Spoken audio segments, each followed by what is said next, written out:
So I had to get up, and I couldn't sit down. And so this song, I just realized, was sung by some of the elders in the church I was raised in. So I just got this flash of probably 80 and 90-year-old folks in the church I was raised in, singing this song.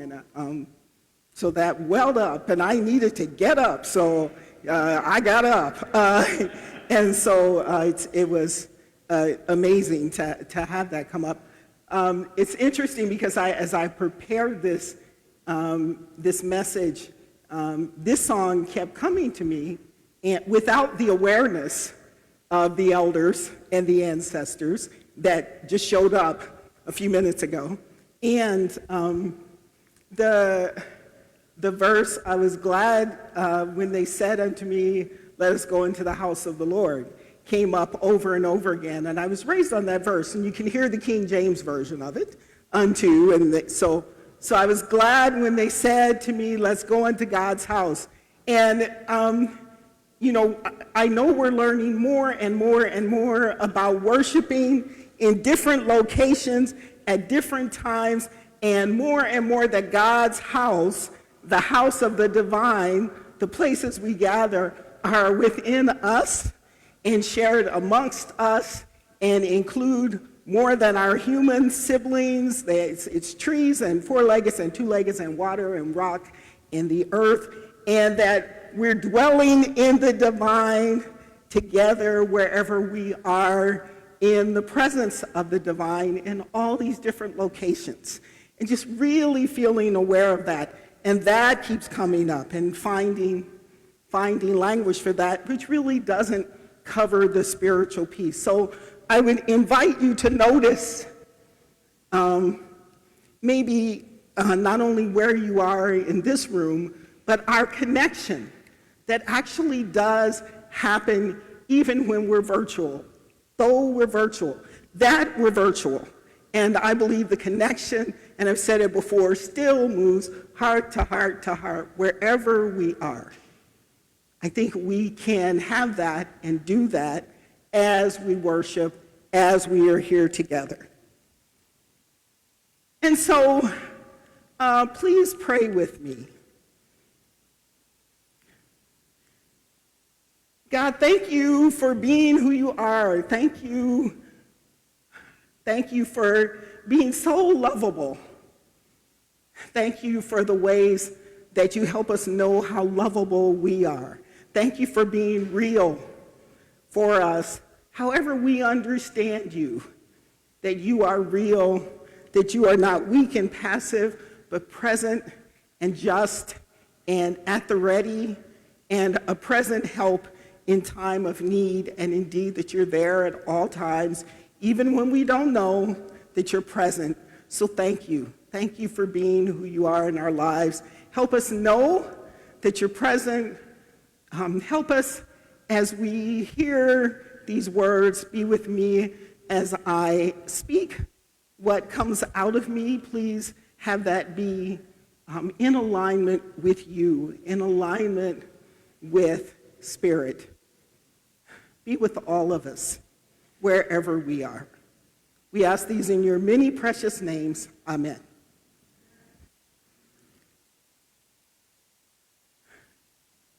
So I want to go back to the text and start with the text, because I think it's significant, and I really shied away from this text, and it's often true when I do a message. I kind of get something comes and, it drops off. I was saying this morning, a book will drop off the table over and over, or something will happen that says, yeah, you don't want to do that, but go back to it and do it anyway. So this particular text is in some ways challenging because of what it says, and I think in many ways how it's been weaponized, to use the word. I think this particular text has had very interesting things happen with it. And so going and working with it and praying about it and being with it, I want to share with you and invite you to be with it and notice where it is for you. So in the text, Jesus says, and this is the Gospel of Mark, because this text also comes up in the Gospel of Matthew. This is the writer of Mark's take on it.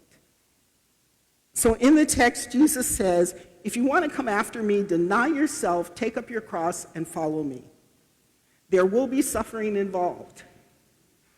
And that is basically present. So this is an invitation from Jesus to join what we will call Jesus' movement.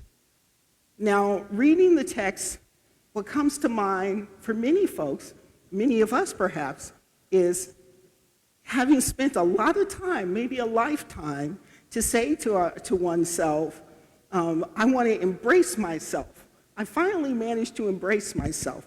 What does it mean to say deny yourself? What to do with these words? What to do? What does that mean, to deny yourself? So how does this translate to being a follower, being guided by the divine, 2,000 years later today?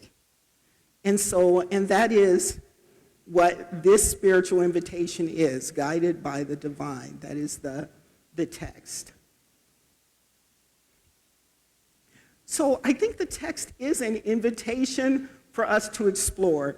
And I think the Bible just always is in some way.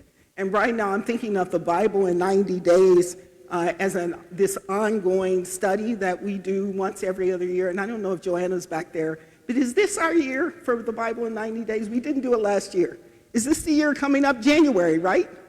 So every 2 years we do a study of, we as in anybody who wants to can join a virtual study of the Bible in 90 days, and we go through the Bible and together read the Bible and work with that. And so here is a text, and it would be the kind of text that we would read and discuss in the context it was created, was brought. So I'm thinking of the Bible in 90 days. So this passage we get to explore broadly in systemic ways and through community, and then personally and specifically for us, whether we already consider ourselves followers of Jesus or the divine or God, whether we already do, or whether we're contemplating connecting to that in some kind of way, or wondering what it means to connect to that in some kind of way.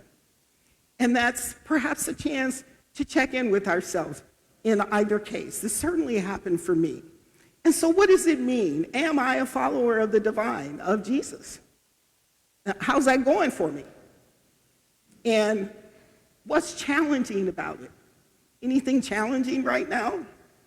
What's really joyful and wonderful about it? Do I feel guided? And how's the guided following thing? How is that? So I think the text is a great opportunity to wonder about that. I can be a person who being guided can be like, I can do it. Guided? I can do it. And so this is a part of my relationship with God. We have lots of conversations about what it means to be guided. So this is a good text for me in some ways. The text also really strongly brings up my mother, and some people have heard me talk about my mother, who had this incredibly close relationship with God. That is my understanding of my mother. It was a personal, God is right here relationship. And so being a follower, being a disciple, being guided by Jesus, by God, was day in, day out part of my mother's life around everything. And so I know on the inside, it was different for her than it appeared on the outside. So I know it wasn't, it's 100%, I got it. It's not like that. And yet, I know that was the aspiration, and I got to see the aspiration daily, day in and day out, through prayer and action. And so I know that's in me, which could be a reason why being guided is hard. But that is in me. The example is present. So back to our text. So in the Gospel of Mark, there are these interactions written between Jesus and the disciple follower Peter. So the text says that they entered this community that they hadn't been ministering in, and Jesus asked the disciples, "Who do people say I am?" And this is a whole nother message, or 2 or 3 or 4. Who do people say I am? I'm not going to say more about it other than, how's that question for all of us? Who do people say I am? Who do people say? It's interesting to ask ourselves that. Who do people say I am? And ultimately, Jesus says, and who do you, disciples, say that I am? And Peter, who's an interesting figure throughout the places he shows up, Peter identifies Jesus as the Messiah, says, you're the Messiah. And this is Mark, not Matthew. So it's a little different, and I'll talk about that. This is the Gospel of Mark, not Matthew. At that point, Jesus gives all the disciples instructions not to share that with anybody. And Jesus then begins to speak about what is going to happen with the passion, that he's going to be rejected and betrayed, he's going to suffer, and resurrection is going to occur. And Peter, who's just identified Jesus as the Messiah, begins to scold and shush and correct Jesus. Kind of takes him a little bit to the side, but it's visible and apparently available to the other disciples. Jesus looks at the rest of the disciples, turns to Peter, and sternly reprimands Peter and says, "Get behind me, Satan. You don't have in mind the concerns of God, but merely human concerns." So whether one believes in Satan as an embodied entity, again, statement of faith I talked about before, we believe different things. And that actually holds here. It's a wonderful thing about being here. So whether one believes in Satan as an embodied entity or a personification of evil and sin and harm in the world, this passage is brought up typically as a big miss or an error or indeed a sin on Peter's part. He's just named Jesus as a Messiah, and now he's refusing to listen to Jesus share the super important reality about the world and his ministry and his vision. Instead, he's making Jesus into Peter's and the conventional view or perspective of how the Messiah has to be.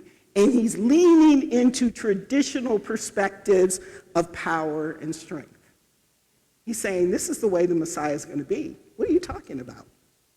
So this surely didn't include the Messiah who, as Jesus had talked about, suffering and dying.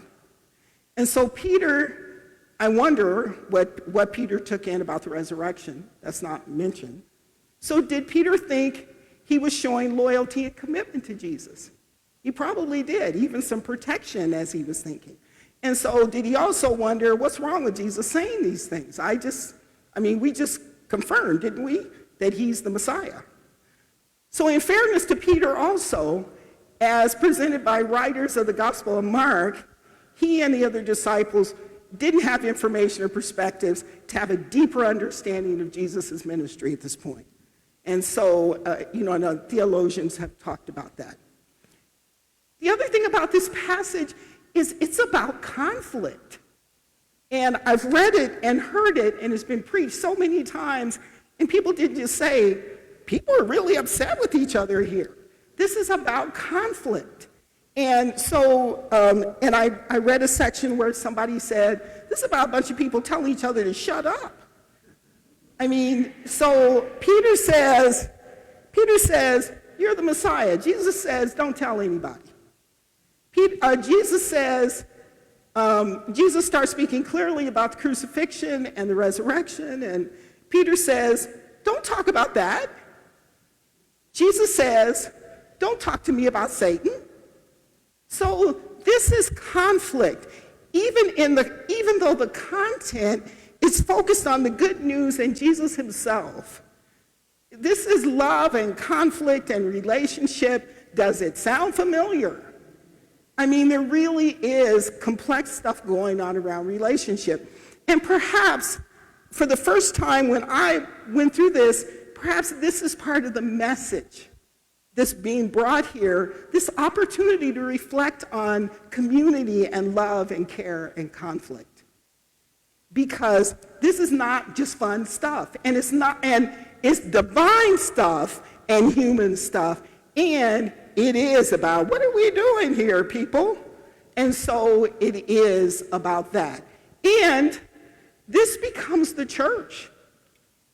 You know, Peter ends up being a major, major figure in the development of the church. So that is interesting to think about. So Peter, a few more things. Peter was maybe trying to protect Jesus. And Jesus was separating Peter from what he couldn't notice about what was happening for him.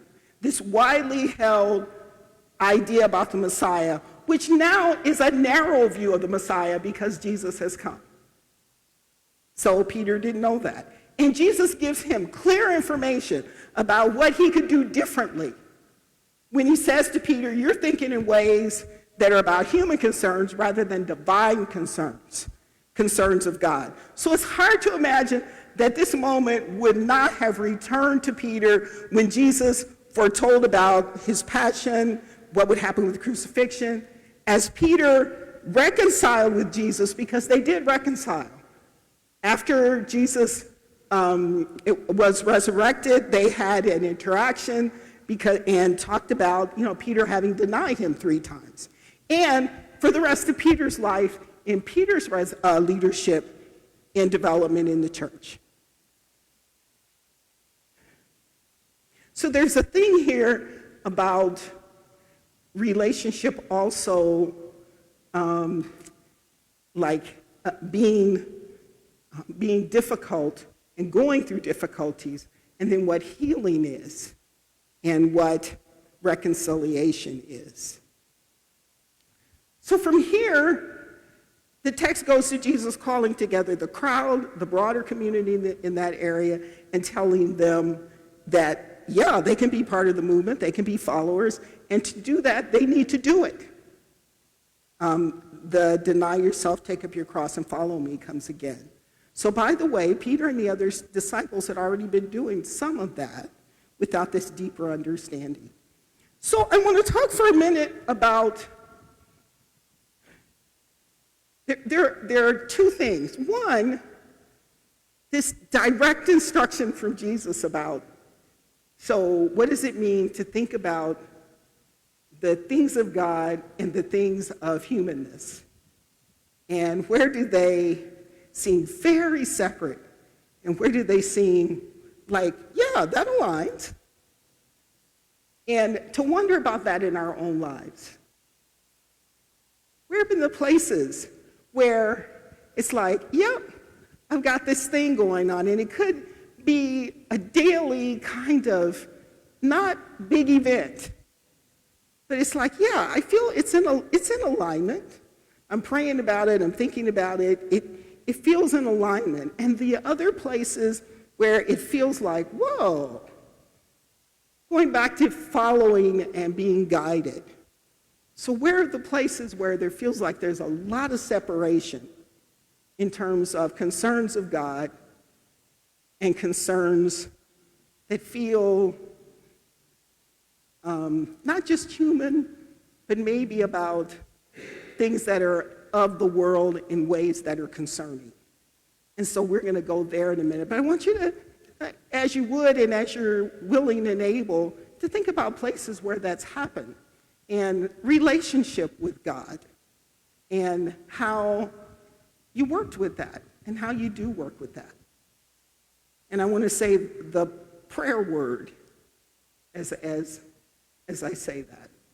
Where is prayer in that when that occurs? So in Jesus' reprimand to Peter, he says, "Get behind me, Satan." And though Peter had limited information about, I think, the profundity of this big mission Jesus was on at this point, this section is often discussed as Peter being used by Satan. the adversary. But what might have supported Peter in not being so susceptible to being in this position around what was going on with Jesus' ministry, and maybe doing just the opposite of what was needed at that time, which I think Peter has a way of doing. So what did Peter need to put behind him? He said, get behind me. So there's the Satan thing. But what made Peter have had to put behind him, to get aware of and disconnected from, to have more clarity about what was going on?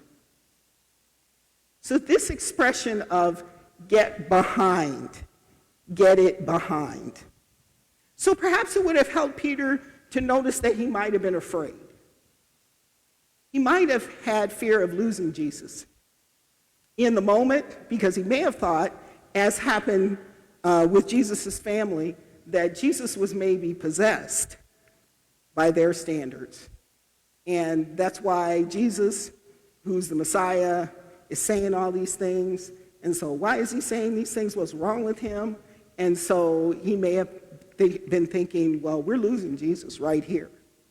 He may have also been afraid that they were going to lose Jesus through all the things Jesus was talking about. So the passion's coming. And so maybe there's a lot of fear that Peter maybe needs to get behind him. You know, to talk about getting behind doesn't mean it's going to disappear. But there is a thing about that being like right here. And what does one do with it when it's right here? And so Peter responding to that. If he could have gotten that fear behind him, might he have been able to hear Jesus saying that he was going to die, and maybe share with share and support him around his grief? Because Jesus was human, and I believe Jesus experienced grief, just like Peter did. And the other disciples as well, and the community. Maybe he could have begun to take in the message of the risen Christ, which might have been really different. In the process, he might have also deepened his relationship with Jesus, with the divine. So if fear was needing to be addressed, fear may have been of the government and of empire. And if Jesus was about to have all these things happening to him, it was likely that his followers were also in danger. So he may have really been afraid of their own rejection and exposure and suffering as well. So when Jesus does call the broader community together in the area, in this new area, he invites them to join. And the context of doing it is about danger to the physical body and loss of their current community. That's what they would be doing if they followed Jesus. So it isn't just going on a little like jaunt. It's a major thing. So take up your cross is also meaningful language, because the cross was, of course, a tool and a symbol of crucifixion, state-sponsored terror, state terror, in fact. So taking it up, regardless, meant suffering and death, and it was kind of a resistance at that point. So the communities would also ultimately learn the triumph of resurrection that would be told, and there also is learning about love and belonging and connection and caring for bodies as well as minds and hearts and spirits that were part of Jesus' ministry. And in the suffering, in the message of take up your cross and the suffering, that may have gotten missed, but that's part of the ministry. And so they would ultimately find that. So theologian Courtney Buggs says some really interesting things about suffering, and they really helped me because I'll be transparent. I, the person who am like the clergy candidate and about to like be ordained and all that. So Christianity and suffering is one of the things I spend a lot of time thinking about and what that's about.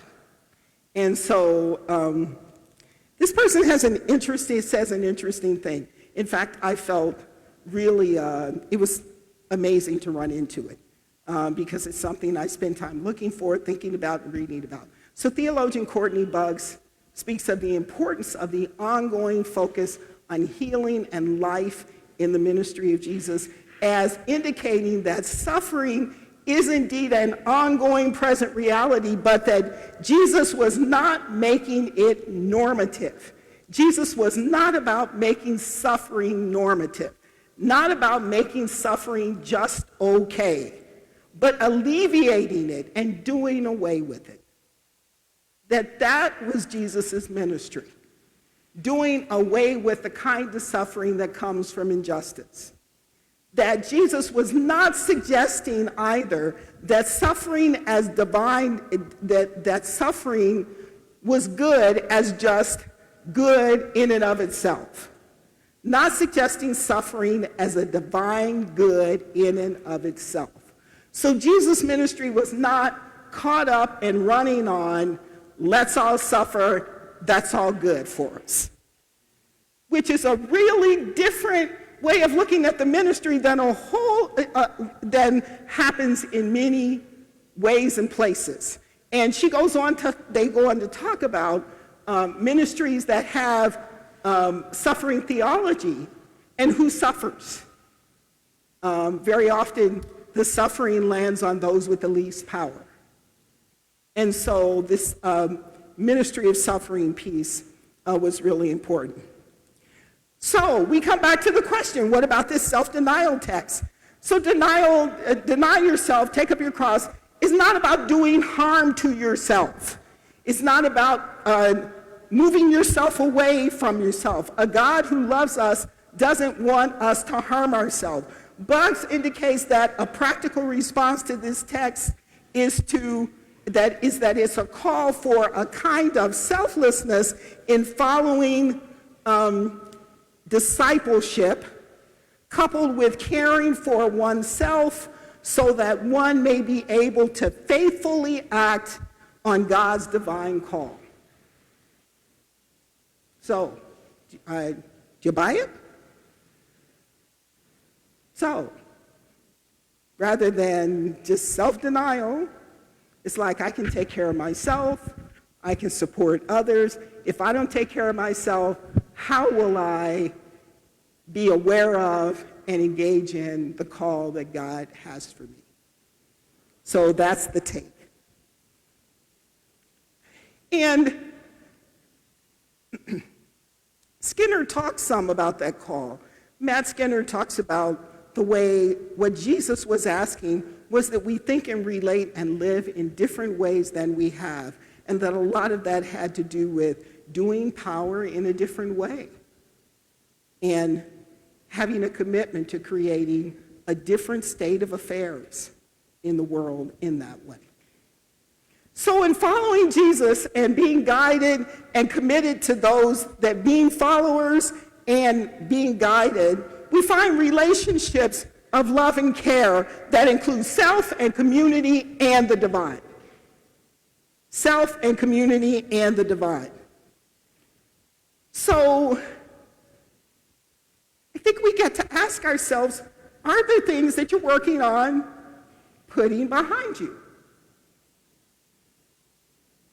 that perhaps distract you from following the path of loving Jesus in these challenging times?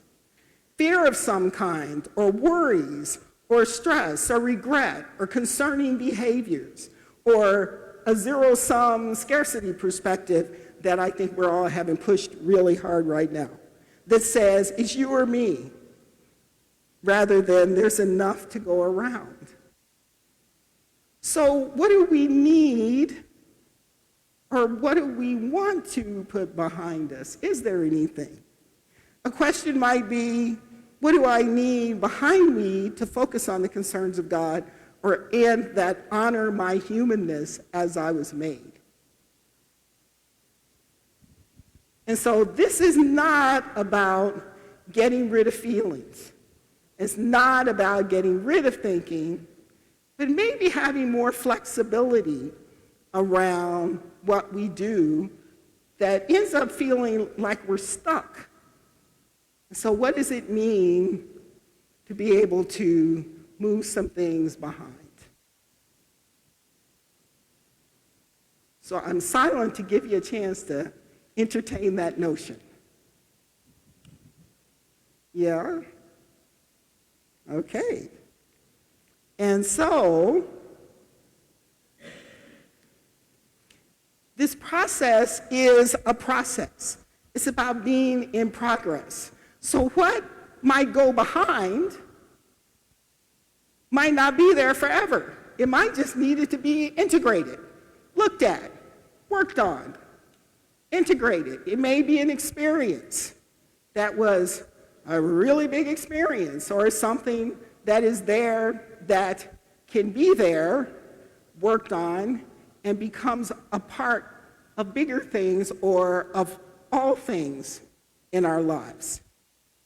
And getting support through counseling, it could be something medical that needs to be taken care of. It could be something that is emergency level or something that is more ongoing. So what, if anything, goes behind? So this is different from avoiding things or just putting things somewhere because we're just not going to deal with them. Again, it is about having some choicefulness about maybe how.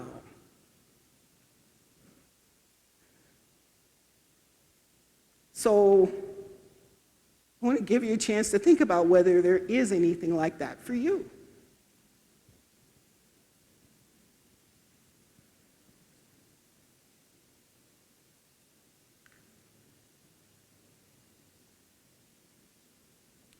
So is there a need for self-forgiveness, self-care, like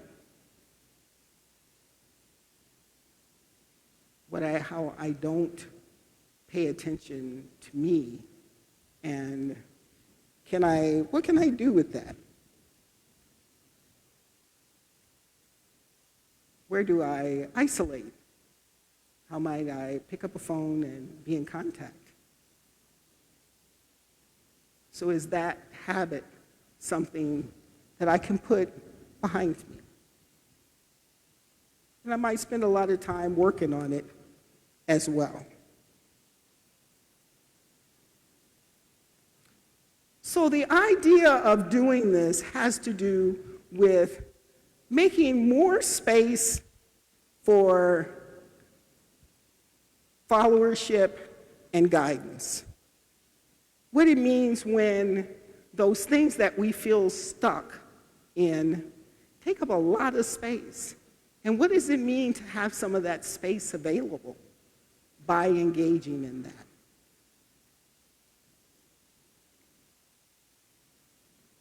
So as I put fear and stress about a particular thing somewhere, what space do I have for followership and awareness of God's love, of God's message, of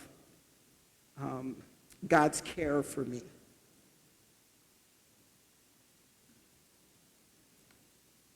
There's a way that I recently talked to maybe 3 people in a short period of time, and one of the things we were talking about is not being able to remember to pray. And how in the world could a structure be put in place or a process be put in place to remember to pray? And one of the things we actually ended up talking about was what all things were going on for there not to be room. And it was one of the places I actually ended up thinking, so where's the space? Where's the space? And then that one is cyclical, because as the space happens and prayer happens, there's more space. And so making space and creating space. And then I thought of Psalm 116, that was part of the psalm that was read today. What shall I render for you for all the goodness to me? O beloved, consider me your friend. I long to co-create, because I think we're talking about co-creating with ourselves and with God. For you have loosened the bonds of fear in me. So last thing I want to say is that some things are not ready to go back here no matter what they are. Some things are not going there. And I often think there are things that just kind of go to the side.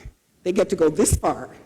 And they get to be here and get to be aware of them and be in relationship to them in some kind of way.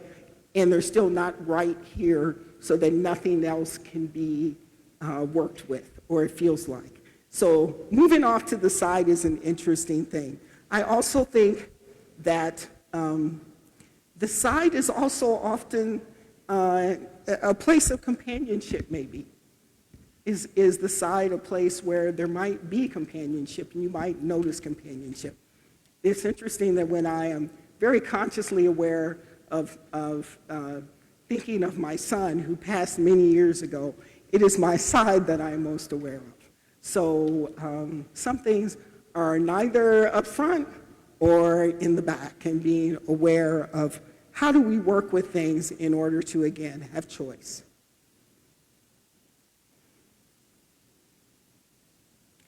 So I think one of the things that we often want to be most in our view are things like joy and choice and peace and love and an awareness of God and an awareness of how much we are loved by God and hopefully how much we are loved by others in this realm. And so that is not always the case, and suffering is present. And again, being able to be flexible around it and to be able to pray and work with that can be about, again, making space and being able to be in followership and be guided by the divine. So there is a quote I want to share with you to end. And it's actually Henry Nouwen, and it's a piece where he was working on his own journey around, I think, some of the things that we're talking about. And this is actually a short quote about contemplation and prayer. And the word that keeps getting used is adoration. And I keep running into things that talk about falling in love with God. And the thing of God loves us, and what would it mean to love God in a way that it becomes, it couldn't be equal to, but that would be about being profound as God's love is for us. And so this talks about adoring God. So he says, I now know for sure that there is a long, hard journey ahead of me. I now know that there is a way of living, praying, being with people, caring, eating, drinking, sleeping, and writing in which God is truly the center. How do I find it? And so this person he was working with had told him, be faithful in your adoration. He didn't say pray. He didn't say meditate. He didn't say contemplate. He kept using the word adoration. To adore is to draw away from my own preoccupations into the presence of Jesus. It means letting go of my plans and fully trusting Jesus and his love. Amen.